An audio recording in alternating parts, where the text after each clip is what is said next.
Try to imagine not existing. You can't. Here's the disturbing reason why.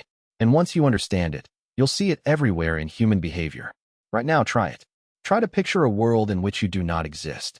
Not sleep, not unconsciousness, not darkness. True non-existence. No perception, no awareness, nothing where you currently are. You'll find that every attempt fails in the same way. You're still there, watching the nothing, imagining the absence. The observer never disappears from the frame. This isn't a limitation of effort. It's a fundamental feature of how consciousness works. In 2019, neuroscientist Dor-Ziderman and his colleagues published research that gave this phenomenon a neurological basis.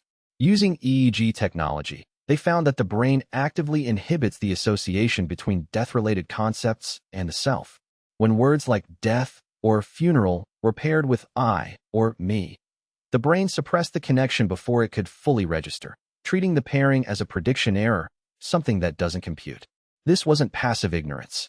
It was active filtering. Your brain sees the concept of its own ending and quietly refuses to process it. The researchers called it a mortality blind spot, a built-in mechanism that prevents the brain from fully accepting its own impermanence. From an evolutionary standpoint, this makes sense. An animal paralyzed by the awareness of its inevitable death would struggle to function. The brain that could push that awareness aside and keep moving had a significant survival advantage. So over hundreds of thousands of years, that blind spot was selected for. It became standard equipment. But humans are unusual. We're the only species that intellectually knows we're going to die and has to live with that knowledge while the brain simultaneously refuses to fully process it. This tension is the subject of terror management theory, one of the most influential frameworks in social psychology. Developed from the work of Ernest Becker, whose 1973 book The Denial of Death won a Pulitzer Prize, and later expanded by Jeff Greenberg, Sheldon Solomon, and Tom Piszczynski, the theory proposes something radical, that the awareness of mortality, combined with the inability to truly accept it, is the engine driving most of human culture. Religion, the obsession with legacy, the need for status and recognition, the drive to create art, build institutions, have children, be remembered. Even tribalism, the intense need to belong to a group that will outlast you, can be understood through this lens. These aren't just social behaviors. They're the brain's attempt to construct symbolic immortality, a way of extending the self past the moment it stops existing. The research supporting this is extensive.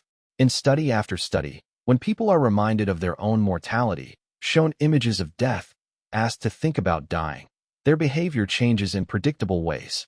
They become more defensive of their cultural worldview, more hostile to people who challenge their beliefs, more generous to those who share them, more focused on status and legacy.